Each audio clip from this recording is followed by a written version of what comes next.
camera out my face. I know I got hands Cut it rushing. off. I know I'm getting too.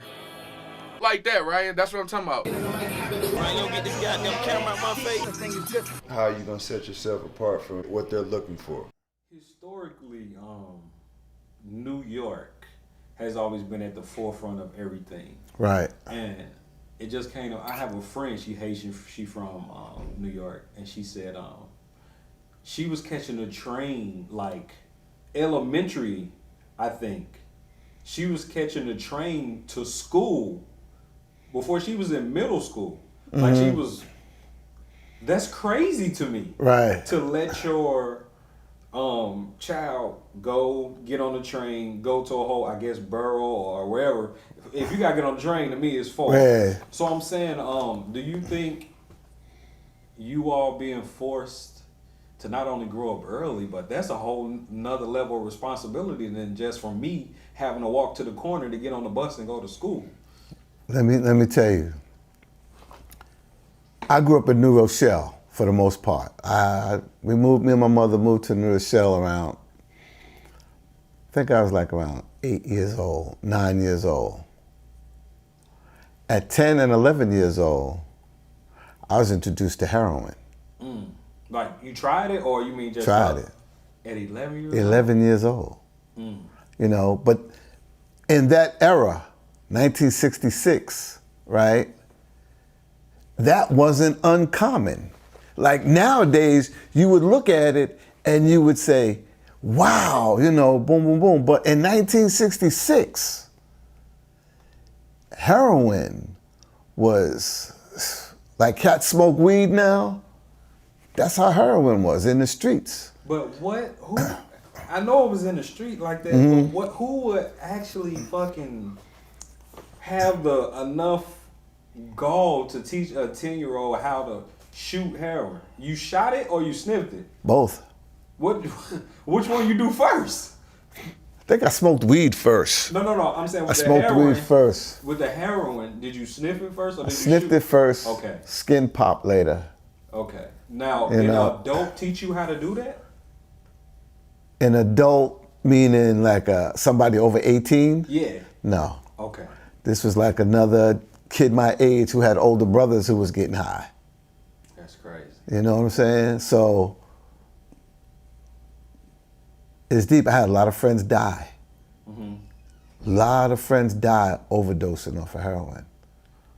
You know, it was at that, like before something becomes an epidemic,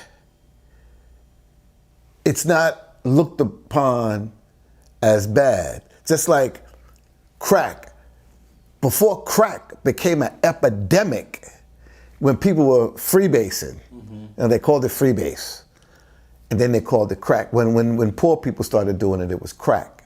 Even in the early years, oh, that motherfucker smoked crack. That motherfucker smoked crack. In the early years, you would still look at a person as a person. You know what I'm saying? But then once it became an epidemic and it spread and you saw the destruction that it did, that was years afterwards. You know what I'm saying? That was like maybe like crack might have came out in the early 80s. In the late 80s, that's when it's epidemic. That's when that's when people are addicted and you see the destruction it's doing to the community and the society. And then that's when it becomes more frowned upon. You know what I'm saying? Heroin was the same way. You know, you didn't really see the destruction until the mid 70s of heroin. Now with heroin, they say crack was worse. Now let me say this, right? Me and my friends, we weren't addicts. We was like, you know, kids experimenting with shit. You know what I'm saying?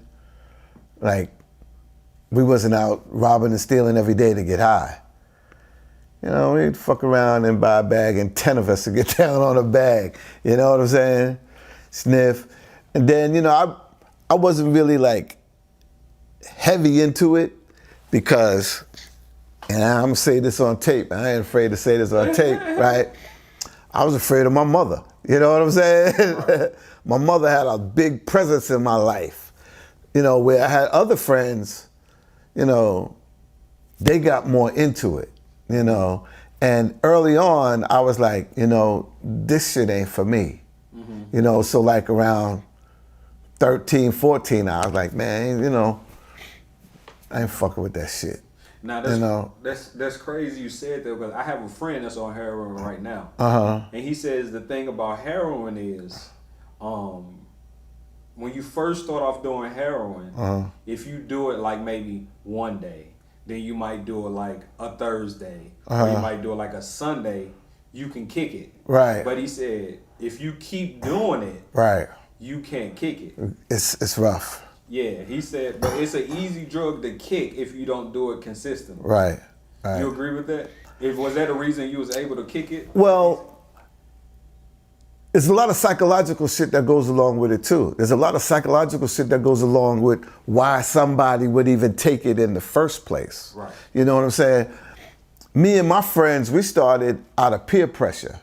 You know what I'm saying? Wanting to be cool, wanting to be down, boom, boom, boom. You know, we see a lot of the older cats, you know, they would sniff some heroin or shoot some heroin, and, you know, they'd be at the party, and it's gonna sound crazy, but they was fucked up. They just look cool, you know what I'm saying?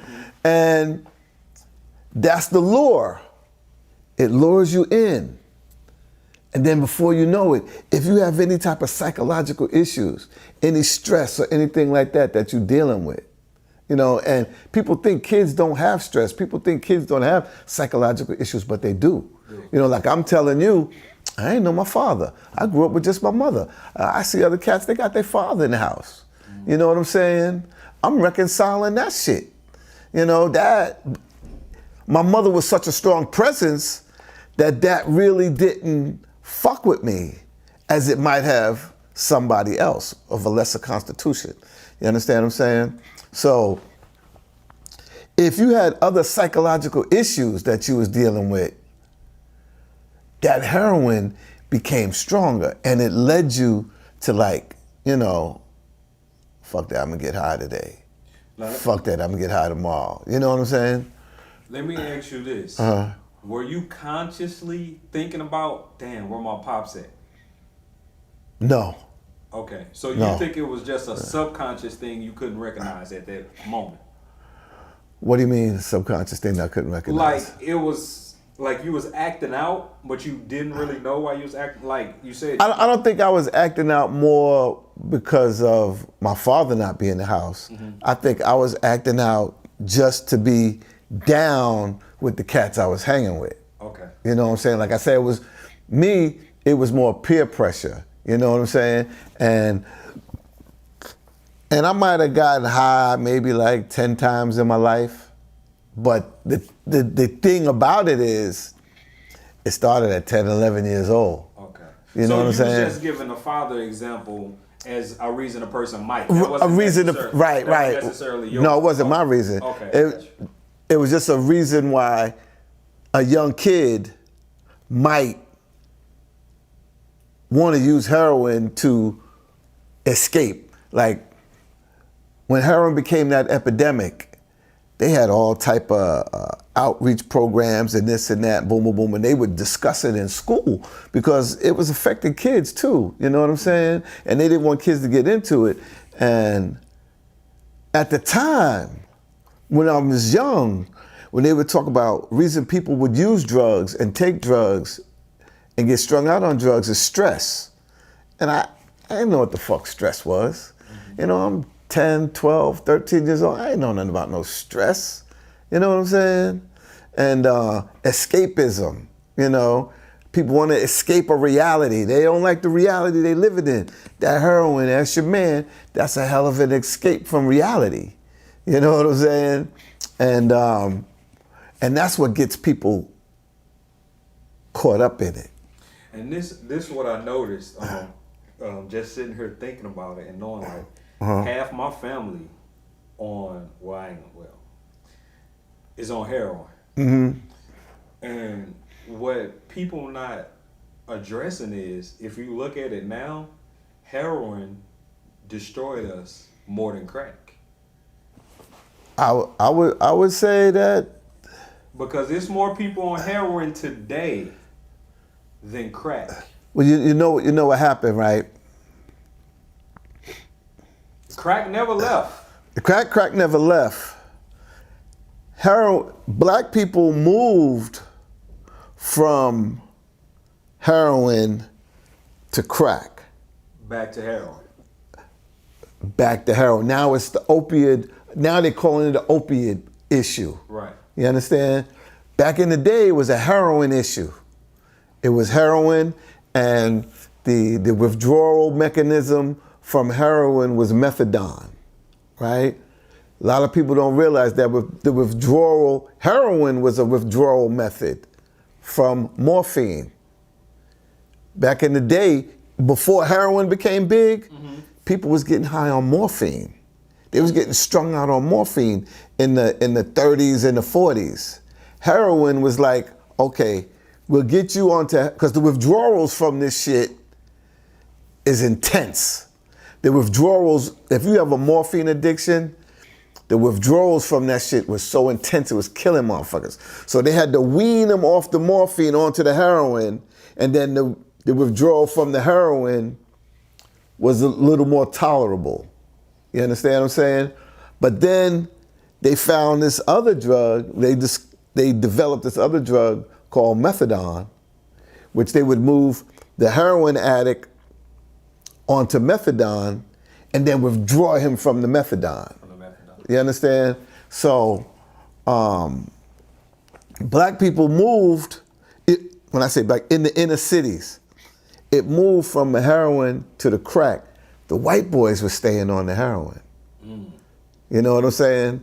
That's why it wasn't getting the publicity that it was getting. A lot of white folks was getting high on heroin. So you think that this whole time white people been on heroin the way they are now? Yes, without a doubt. So let me tell you something. Since I moved down south, and where I live in the south. Now I know meth, for sure. Yeah, you talk about methamphetamine? I'm saying I know they've been on that since Right. like the 80s. Right. So you saying you don't think they ever quit? No, white folks never quit the heroin. So how did they hide that? And why do you think they coming out saying it's a crisis now? If they never quit, I guess we done. You know why? Because I believe it's more and more of them are dying, and the pharmaceutical companies are involved in it. I got you. You understand what I'm saying? You got the big. Back in the day, the heroin was coming in, they was smuggling it in, chopping it up, boom, boom, boom. Now, they done synthesized it with this oxycodone, oxycontin, all these pain pills, they call them pain pills. I'll give you an example. A lot of your athletes, right, come out with addictions to pain pills. All those pain pills are is like really just synthetic heroin. You know, they're all depressants. Your drugs fall into, I think, like 3 or 4 categories: stimulant, depressant, and hallucinogen. You understand what I'm saying? So, a lot of these athletes get hooked on those. Heroin is a depressant. You know what I'm saying? Crack is a stimulant. Cocaine is a stimulant. You know, a lot of these athletes was hooked on those pain pills, which is nothing just like another synthetic heroin. That's all it is. You know, and a lot of them are strung out of that. A lot of white folks is on them pain pills like crazy. And the pharmaceutical companies is now feeling some heat because it's their products that's killing these people. You know what I'm saying? And it's destroying families, white families. As long as it was black folks, they didn't care.